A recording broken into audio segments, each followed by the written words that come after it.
There's a reason Aang is such a beloved avatar.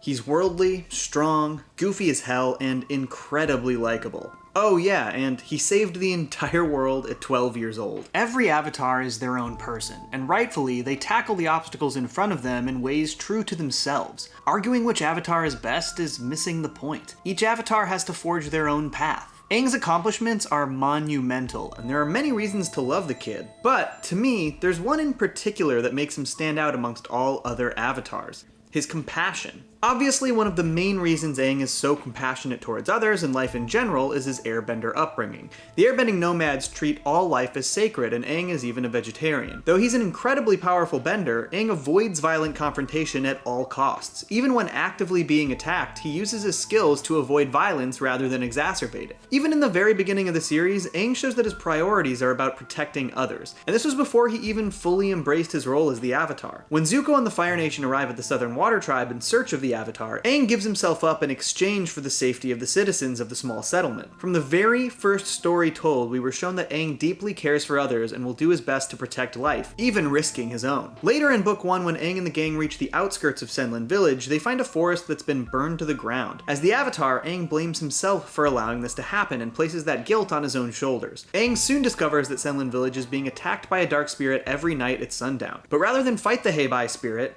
Aang does his best to reason with it and understand him. He's eventually able to connect with Heibai and learns he's the spirit of the forest that burned down. By gaining a deeper understanding and being compassionate towards Heibai's angers and fears, Aang is able to show the spirit that there is hope for the forest to grow back again. Aang never even attempted violence despite the dangerous situation at hand. His compassion towards even the spirits helped him save Senlin Village. Aang's compassion is showcased thoroughly throughout the entire Avatar series. He gives Jet the benefit of the doubt when he hears the story of how he lost his family to firebenders. He forgives Teo and his father for industrializing the Northern Air Temple after recognizing how the war uprooted their lives and livelihood. He helps escort refugees through the Serpent's Pass at risk to his own life. He helps the children of the Fire Nation learn how to dance and have fun despite the strict rule sets in place. He aids Katara when she cosplays as the Painted Lady to help the fishing village overcome the negative effects of the Fire Nation war factory. Everything Aang does, he carries with him a sense of compassion for people, nature, and spirits. In fact, you could even make arguments that though Aang's compassion was his greatest strength, it was also occasionally detrimental to his goals as the Avatar. In Book 2, when Aang seeks out Guru Patik to help him master the Avatar state, his compassion for those he loves actually prevents him from clearing his final chakra. Guru Patik tells Aang to let go of his earthly attachment, and Aang specifically thinks about Katara in this moment. While this clearly manifests as his love for Katara, it showcases that Aang's compassion for the world and his loved ones manifests deeply as an attachment. He refuses to let go of his earthly attachments because he loves Katara. Aang's compassion for Katara ultimately endangers himself and his ability to maintain balance, as not clearing the final chakra in the middle of his training prevents him from being able to enter the Avatar state at all. Eventually, Aang is forced to let go of his earthly attachments and Katara, but the fact that he was at first unwilling to let go of Katara showcases the depths of his compassion. But Aang's compassion extended beyond the obvious. He even felt it for his enemies. In the Blue Spirit, Aang is captured by Admiral Zhao, only to be rescued by a mysterious figure, the titular Blue Spirit. Aang has no idea who this person is, and the two of them work together to escape Zhao and the Yuyan archers. Though it was a rocky situation, with the Blue Spirit threatening Aang's life in order to complete the escape attempt. On their way out, the Blue Spirit is knocked unconscious, and Aang learns the terrifying truth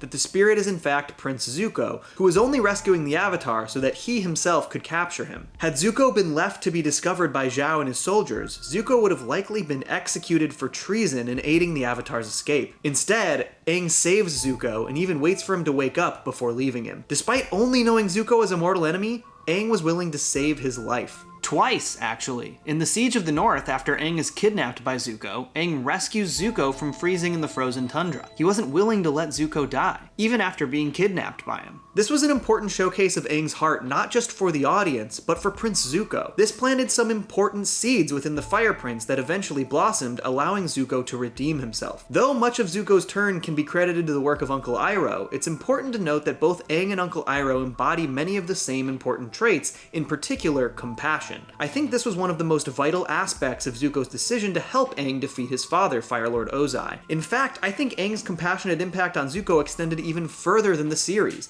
into the graphic novels. In the first Avatar graphic novel trilogy, The Promise, Aang and Zuko are at odds over how to handle the existence of the Earth Kingdom's Fire Nation colonies. Aang believes they should be abolished, while Zuko believes the people have a right to stay there. Aang exhibits intense compassion towards the Earth Kingdom and the history of violence against them by the Fire Nation, hoping to rectify this shameful past. Zuko, however, through his compassion for those living in the Fire Nation colonies, recognizes that they in fact had nothing to do with the creation of these colonies in the first place. As the colonies were created at the beginning of the 100-Year War, most of its citizens didn't know life outside of those colonies, and to ask them to uproot their lives to live in the Fire Nation, a place that isn't their home, was in fact truly unfair. It's hard to imagine Zuko's compassion for these colonists coming from the character we knew in Book 1 or 2. It was a tough scenario in which Aang and Zuko's compassion for human life were at odds, and it ultimately led to the creation of the United Republic of Nations and the founding of Republic City. The impact of Aang's compassion actually extended beyond himself, helping Zuko become a better Fire Lord.